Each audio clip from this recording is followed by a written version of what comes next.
about the Liberty Grove Historical Society buildings. This is number 2 on your walking tour, the Granary. It was built in the 1890s, and originally it stood on Sven Olsen's Plateau Road Farm, later purchased by Fred Dahlstrom. Lisa Carlson and Bruce Eklund donated the Granary to Liberty Grove Historical Society around 2006. We have a little bit of road traffic here today. Don Overby, Lon Kapitsky, and Roger Johnson renovated and shingled the Granary in 2011 with a ramp that was added 3 years later, making it really easy for everyone to enjoy the Granary. Now, the original Granary that stood on the Johnson-Hanson property, the home of Liberty Grove Historical Society, was destroyed in a 1959 fire. It took the Granary, it took also the original barn for this building. The original Granary here stood between the farmhouse and the log house, so it would have been located just out here. So that fire, as we said, also consumed that original barn. Now, in a granary, families would store their grain both upstairs and downstairs. These included barley, rye, oats, wheat, and corn. Potatoes were stored here in the 1950s, and you're going to see quite a nice display of that inside. Most farms needed a granary to hold the grain after traveling threshers came by with threshing machines to separate kernels from the chaff for straw. In 2017, Don Overby and Karen Borg Moran organized a Members and Friends Bucket Brigade to move all the storage items in the granary to the barn loft. Then, the two leaders took turns scraping off years of yucky debris before moving in artifacts donated by many Liberty Grove citizens to help tell the story of how people in Liberty Grove earned a living. Among these that we're going to be taking a look at today were lumbering, fishing, farming for vegetables and fruit, dairy, and grain. But it also included mink ranching. So let's take a look inside. It's a little dark in there, so we're going to try to draw your attention to some of the things that you might find here. A little bit overcast today and no electricity to this structure. So hang in there with us and we'll try to find a few treasures. Here we go.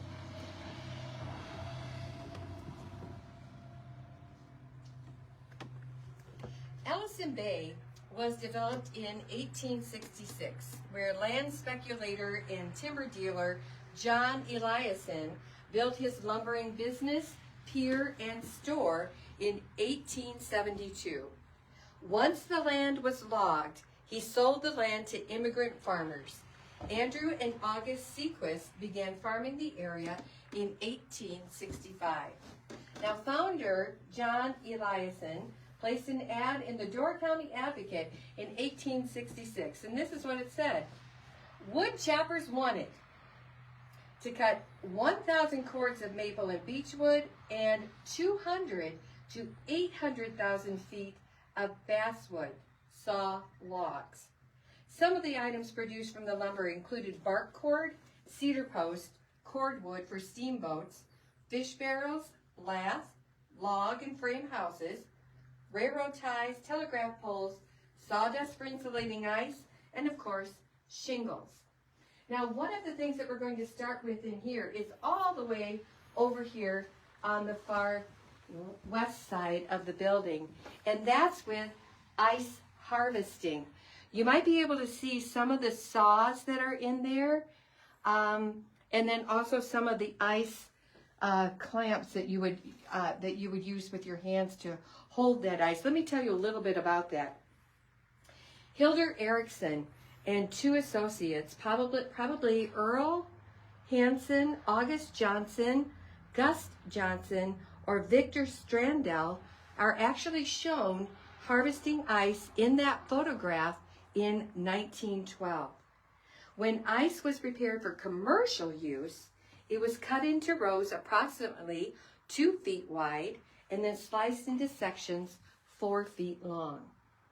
Depending on the thickness, usually 12 to 23 inches, a single slab of ice could weigh as much as 200 pounds. Some of the tools that you will find here that we have in the granary for ice harvesting are some augers from Joe Nelson's farm, ice chisel used by Wickman and Peterson, ice creepers used by Elliot Woolman's father in the 1920s, and of course the ice tongs, which I was trying to talk about. That's what those are. Ice tongs used by Frank Fandry family. All right, let's move on to fishing from ice harvesting. So I'm going to have Cheryl come right on over here to a display you probably can see pretty well because of the light here by the door. This is Clarence Walter Lind, 1912 to 2005, as you can see there. The fishing items are from commercial fishermen, of course, Clarence Lind. We'll learn much more about commercial fishing, though, when we visit the barn and our brand new display that we have in there commemorating fishing in this part of Door County. Now, while Cheryl is looking back there, do you see that large contraption on the left? The potato shaker. Now, potatoes were actually the first crop immigrants planted to ensure a food supply in rocky soil. Potatoes were graded into 500-pound sacks to be sold to Evanston and Ruckert storekeepers. The smaller ones were for farmers' food and seed for the following year. By 1921, the Ellison Bay Potato Growers Association was formed with 75 farmers. Just 6 years later, the Door brand of potato was copyrighted. The Ed Evanson business was bought out and the local dock was purchased. The office occupied the Giles Anderson House, 1966, on the beach. By the end of November, 25,000 bushels were shipped to Chicago. In one peak year, 7 boatloads of potatoes were shipped out with 6,000 bushels on each boatload. The price varied from 15 to 60 cents a bushel. In 1930, a closing out sale was held at the dock. The corporation ended in 1933 with Roy Wetterstrom as last president. Some of the artifacts that you will see here, of course, are the potato shaker, donated by Curtis and Roxanne Wiltz, and potato planters that were donated by Carol Newman and Nancy and Kind Coles. All right, so we're going to swing around here just a little bit because some of what we have here is the fruit. There was apple picking. We have the apple picking bags that you can see here hanging on the wall. Many local kids, of course, earned money picking cherries. We have some crates that are available here and a small cider press just here on the floor. Do you see that? There it is. Make your own cider at home. Oh, that's beautiful. Look at that. And if Cheryl just swings around, we'll take a look at the south side, and you see that we have a little bit of a little cozy there for some of our chickens. Eggs, milk, butter, and cheese.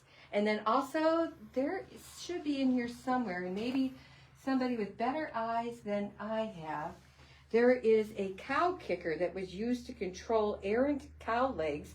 It was used by Gus Nelson before cow stanchions provided more security and milking machines became less personal, but more efficient. Gus Clanky's cheese box in here came from Ellison Bay Cheese Factory before refrigerated trucks took Liberty Grove milk to the condensery in Sturgeon Bay. The factory became our now familiar Gus Clanky gas station. So originally a cheese factory. All right, the final thing that we want to address today, look at all that, is mink ranching. Wisconsin is still the largest mink producing state in the United States, generating well over 1 million pelts a year. Other important producers are Oregon, Idaho, Utah, and Minnesota. Raising milk is a very demanding and time-consuming operation. Just feeding and watering takes numerous hours each day. Eldred and Mildred Kepsel raised mink for 25 years until the late 1960s in the German settlement part of Liberty Grove. At the corner of Waters End Road and ZZ, as many as 9 sheds held caged mink destined to become fur coats on Floyd Letty's farm around 1942 until the mid-1970s. George Lagerquist, Art Linden, George Jischke, and Glenn Weborg also had mink enterprises in Liberty Grove.